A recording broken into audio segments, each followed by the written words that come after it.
Well, hey, good people. This is Dan DeLeon. I'm the guest editor for the Spring Equinox edition of allcreation.org. Really glad to be here, selfishly, because I'm with my good friend, Rabbi Matt Rosenberg. This is a bit of a reunion of sorts. I'm going to introduce him to you more properly here in a second, but I got to indulge a bit and just share with you about why it means so much to me that the two of us are talking together because we've known each other for years. And Rabbi Matt lives out in Sacramento, but we met here in College Station, Texas, where he was serving as the rabbi for Texas A&M Hillel, and I was and continue to be serving as a pastor of Friends Congregational Church. And we hit it off so well that we even had a podcast. So, Rabbi Matt, good to see you, my friend. Good to see you, Reverend Dan. Good to be here. This is the Reverend Dan and Rabbi Matt podcast reunion slash all creation interview. Well, Rabbi Matt, tell us a little bit more about yourself and practicing as a rabbi out in Sacramento. Would love to hear a little bit more about your vocational pursuits. Yes, so I am here in California's capital, the Golden State, and loving it. This is where I grew up. My family moved to Sacramento when I was 4 years old. It's great to be back. Went to college at UC Davis, not too far away. And I'm currently serving as the executive director of the Albert Einstein Residence Center, which is a senior community founded by the Jewish community back in 1981. Became executive director here a year ago, and been serving as a community rabbi in Sacramento for a few years since I left Texas, and served as president of the Sacramento Board of Rabbis. I officiate weddings and funerals, and I teach in the community at a variety of synagogues, serve as a substitute rabbi when other rabbis are out of town, and just generally being of service. You got a lot of irons on the fire, my friend. You are aware, as a rabbi, that on the seventh day, one is required to rest. There's got to be. That's when I do all my reading and relaxing, and I stay as horizontal as possible on Shabbat. That's what I do. Good for you. I'm glad you're taking good care, my friend. God rested, and so should we. Amen. Well, let's get into that then. I was wanting to talk with you in part about the creation stories from Genesis, but before we go directly to that, I'm just curious about environmental ethics, stewardship of creation, taking care of the earth. Is there an environmental ethic in Judaism, and what does that look like? Yeah, I mean, the theological underpinning of Jewish environmentalism is that God created the universe, and therefore God has complete ownership over all of creation, and humans are God's partners in bettering creation. There is a teaching from what's known as the Pirkei Avot, the Ethics of Our Fathers, which is from the first collection of the oral law known as the Mishnah, codified around the year 200. And it's in this collection of sayings and wisdom, similar to Proverbs, but a little later than that. This says you're not obligated to complete the task, but neither are you free to desist from it. And I think of that in terms of our obligation towards the earth and the environment. When we say our main blessing, there's so many blessings in Judaism. I'm thinking of near the beginning of the play and movie Fiddler on the Roof, where somebody asked the rabbi, is there a blessing for the Tsar? And the rabbi says, yes, may God keep the Tsar far away from us. And there is a blessing for everything, but our ultimate food blessing is a blessing over bread. And we say, Baruch atah Adonai Eloheinu melech haolam hamotzi lechem min haaretz. Blessed are you, God, who brings forth bread from the earth. Well, God doesn't bring forth bread from the earth. God helps wheat to grow, but humans are in partnership with God in turning that wheat and tilling those fields and turning that wheat into bread. And so with environmentalism and with the environmental ethic, we're God's partners. It's hand in hand, and we have been given, you might say dominion, mastery of this planet for now, for as long as humans have been around, for the past couple 100,000 years. but we're stewards, and we have to protect this planet and partner with God to make it a better place, and not desist from improving the world one generation at a time. So the nature of that dominionism, that mastery, that stewardship, sounds like what I hear it sounding like is bringing the best out of the earth, helping the earth to be all that God dreams for it to be. Just with that example of the wheat. Right. Um, but I'm curious about that. If you could expand on that a little bit more, because Mm-hmm. one of the things that is um, a constructive challenge, I guess you could say, is looking at this idea of anthropocentrism, Mm-hmm. of humankind being the center of the universe. And that, unfortunately, is a lens through which, if we see dominion through that, then it can be seen that, well, then humankind can do whatever it wants. Doesn't matter if that dominion means that the earth is not living to its full potential. It's all about us extracting whatever we can, whatever we want. Mm-hmm.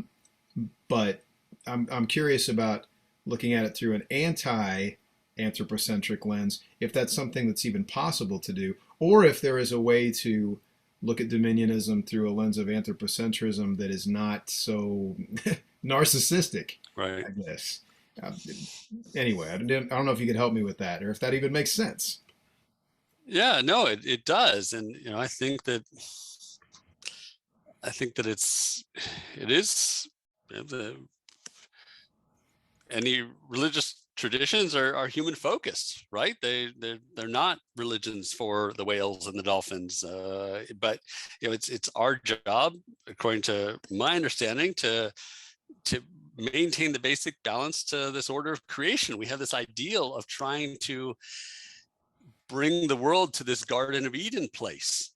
And that's only through the appropriate stewardship of resources. In the verses we're going to be looking at today in Genesis, the Torah teaches that God gave fruit-bearing plants and to humans to eat. There was no permission to eat animals at that point. That didn't happen until after the flood and Noah, where humans began eating meat. The ideal is vegetarianism. Hmm. Okay, that's the ideal. Just out of curiosity, and I'm not trying to be convicting in any way. Are you a Mm-hmm. vegetarian? I'm an aspiring vegan. I'm vegetarian. I I do occasionally eat dairy and eggs, and occasionally a pescatarian, but I would love to be a vegan. Yeah, yeah. So, to what extent is that rooted in your faith, if not exclusively? It's not exclusively. It's also just about humane treatment of animals, and I understand what happens in the meat, dairy, and poultry industries, and so, but yeah, it is also about this ideal from the first chapter of Genesis too. Yeah, yeah. And it's easy to keep kosher. If I don't eat meat, I don't have to worry about two sets of dishes, or waiting a certain amount of time between meat and dairy. It makes life so much easier. I can eat whatever I want, whenever I want. I mean, within my rules. So, did you, growing up and, through adolescence and into young adulthood, did you look at the environment uh, through the lens of the creation stories? Did you look at the environment as creation, as God made this?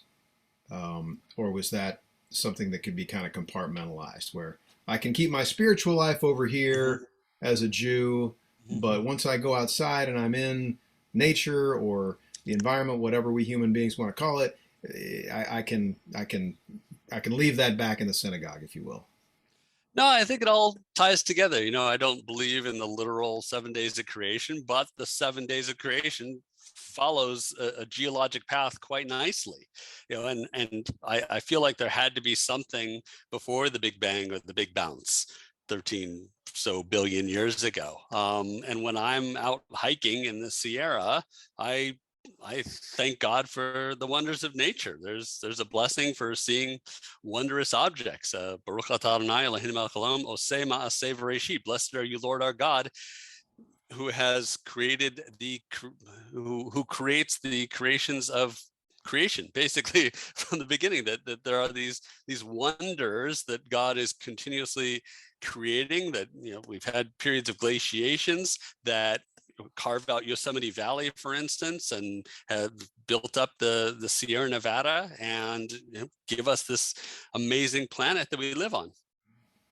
So being reminded of creation and what another person that we have interviewed for this edition, Dr. Norman Worspo, would call our creaturely identity, is something that's really healthy through what you just described. I'll call it a spiritual hike, and saying prayers like you just said, because it reframes not only what's around us, but our belonging to it, our relationship with it, in a way that doesn't just say, "Oh, this is nice. This is serendipitous," or "This is a getaway."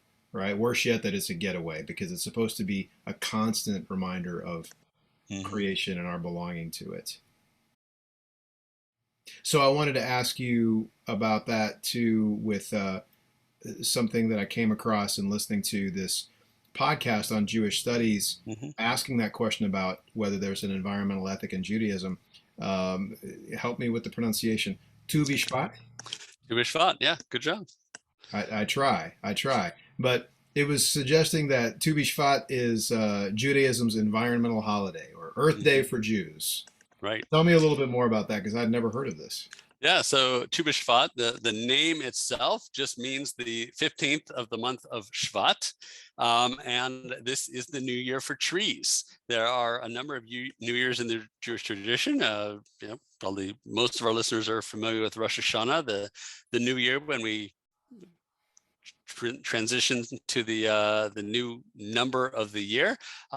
There's also New Year for Kings and New Year's for tithing animals, but Tu B'Shvat in the late winter is the new year for the trees, and this is how you count the age of, this is trees' birthday.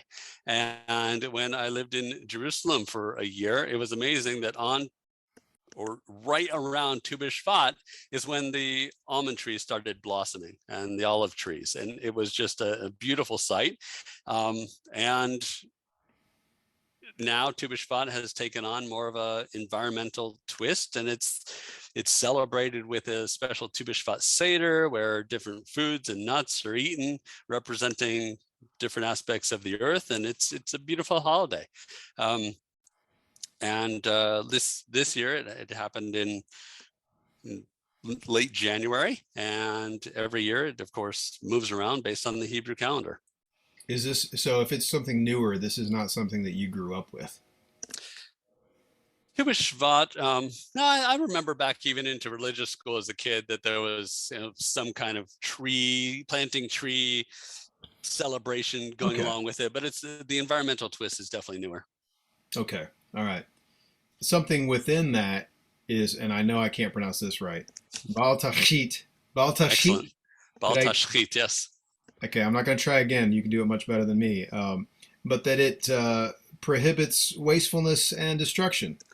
Yeah, the mitzvah, the divine commandment to not destroy. And this comes from the book of Deuteronomy, chapter 20, where the Torah talks about if you have to lay siege to a city, you can eat of fruit-bearing trees, but you cannot cut them down. And what I really like from chapter 20, verse 19, where it has its own commentary in the Torah: are the trees of the field human to withdraw before you and to besiege city? You know, like, it's asking this rhetorical question. Now, of course, the trees can't take shelter behind the city wall. So who are you to cut them down? Like, trees have feelings too. Trees are people too. So later in the tradition, Baal Tashchit comes to prevent and prohibit wanton destruction of anything: household goods, clothing, food, just any unnecessary destruction at all. Yeah, I like that verse a lot too. Deuteronomy 20:19, are the trees of this other translation of it, are the trees of the field people that you should besiege them? And I was reading that in a way where, not only with what you just said about, hey, they can't take shelter, leave them alone, they got feelings too. Yeah. It also kind of speaks to that idea of the Anthropocene, where I almost hear it like um, humankind shouldn't be placing itself above trees or assuming that they're better than trees. Are the trees of the field people that you should besiege them? You, they're better than you, Right. almost. I mean, you can hear it. I can hear it that way, and it also kind of ups the ante on taking care of the biosphere, taking care of the Hmm. environment. When if you're not to cut down trees during wartime, which I also came to understand is something that we um, is shared with our Muslim siblings with Sharia law. If you can't cut down trees in wartime, then what about when we're not in wartime? It's got to be All the that more much so, more. right? Yeah. Right, right. Sorry, tell me more about that. I was curious if that was an ethic. Yeah, I mean, we have this concept of kal vachomer, that like all the more so, if you can't cut down trees in wartime, all the more so, should you not cut down trees when it's not war.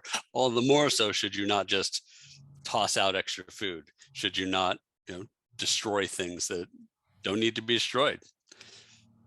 Reduce, reuse, and recycle. Yeah. Would an understanding of Tu B'Shvat now look at the way that we are treating the earth, our relationship with the earth, and feel that we're doing enough? I'm thinking about this with this, our children's generation. Right. You have a 13-year-old, 11-year-old. Hmm. I have a soon-to-be 17-year-old and 14-year-old, and they, my son, for example, the soon-to-be 17-year-old will say, "Can I recycle this?" And if we tell him no, that can't get recycled, he goes, "Why not? I Hmm. don't understand. Why can't I?" Right. So back to my question: is Tu B'Shvat being observed adequately, or can we do better? I think we can absolutely do better. There's no greater crisis to humanity right now, and there's a lot of crises, than climate change. And we should be observing Tu B'Shvat every single day, not just in Bal Tashchit and making sure we don't destroy, but also reducing and fighting to reduce emissions. And we're on this path of destruction for humanity. The Earth will survive. The Earth is going to last for billions of more years, but will humanity? And I think God has put us on this earth to find this balance, to find a role where we can use the Earth's resources and not abuse the Earth's resources. In addition, one of the additional irons in my fire is that I'm a lecturer in geography. Um, I teach my students when we're talking about human geography that humans have been living in cities and having writing and careers and cubicles just for the last 10,000 years, but we've been around for 200,000 years. So 95% of human history, we were hunters and gatherers living in balance with nature, not overexploiting the resources around us, but just living off the land and having balance with the plants and animals around us. And Okay. it's only in the last 5% of human history that we've been, and even much less than that since the Industrial Revolution, where we've just been going crazy and overutilizing the Earth's resources. So in the last 5% of human history, with the Industrial Revolution and how it just everything changed for the worse, what changed? Fundamentally, what changed? Do you think? Mm-hmm. Why could we go from such a long, rich history of belonging, Right. relationship, good stewardship of the earth to this? What Yeah. what happened? Well, one theory is that wheat domesticated us and became wheat has done a very good job of becoming a very powerful species on our planet, and corn as well. And here we are, kind of serving at the mercy of corn and wheat, doing its bidding, propagating it, and making it thrive to be one of the most important species on our earth. So yeah, what happened? What did corn do to us? Man, it's that high fructose corn syrup that got into our blood. But I once we turned from being hunters and gatherers to settling in cities, we just started using those resources. Change your perspective. Right. And not thinking about what this means long term. And here we are with our cars and our airplanes and our fossil fuels, and we have but a few years to figure out where we're going to go from here and how we're going to protect our planet for our children and our children's children, truly, with sea level rise and everything else that's happening. It gets more and more urgent, and it just seems that the more we talk about it and the more statistics we point out, it's it all makes sense. It's logical, but it's also very abstract. The more that it becomes particular, the more it becomes something that does affect you, something that you can be, as I'm continue to say, more in relationship with. Then it can affect your view, and this is something where we can't change behavior until our view is changed. Right. And this doesn't affect just Jews or Christians or Muslims or any other group on the planet. It's affecting us all. This climate change knows no boundaries, and it's coming for us. Yeah. So there's a lot of really good interfaith cooperation opportunities here, my friend. Yeah, there should be. There really should be. Right. Well, on that note, just out of curiosity, there in Sacramento, are there such efforts? Because there certainly aren't here in Bryan College Station. I'd like to get some hope if there are interfaith relationships toward this effort. Probably not enough. I'm not aware of any, but it might be something worth starting. Okay, good. That can be your inspiration. Well, to kind of move to a conclusion with our conversation, I wanted to ask about a little bit more personal stuff, and let me set it up like this.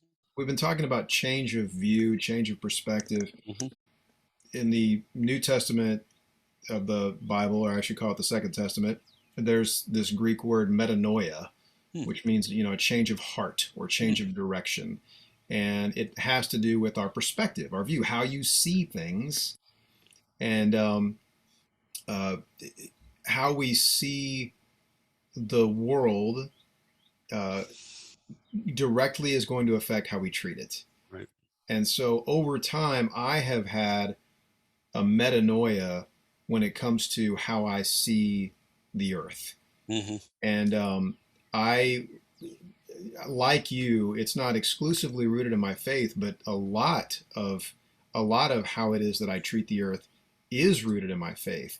Why do I have the diet that I have and strive to have, the principles that I have when it comes to conservation, to protecting the biosphere, to raising awareness about this? It's rooted in seeing the world as creation, which is very much a faith imperative. So with that metanoia for you, is that something that has always been a part of your practicing Judaism, or has it been something that has been a kind of metanoia, something that has been over time, you being able to see the earth through this lens of faith, where you're able to incorporate it as a piece of your Judaism? I think it's gradually developed over time. I mean, my undergraduate degree is in geography. I didn't get outdoors in college and beyond as much as I do now. And I think me being outdoors and also teaching geography too, and studying Judaism in Los Angeles as I did, being in California, really helped with all of that and led me to where I am today. And working to definitely reduce and consumption of, especially during the pandemic, all these disposable products has just been heart-wrenching. And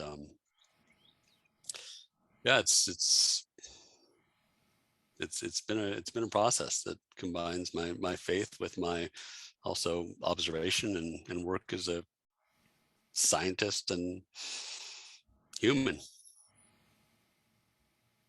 With everything being so heavy that we're talking about, Mhm.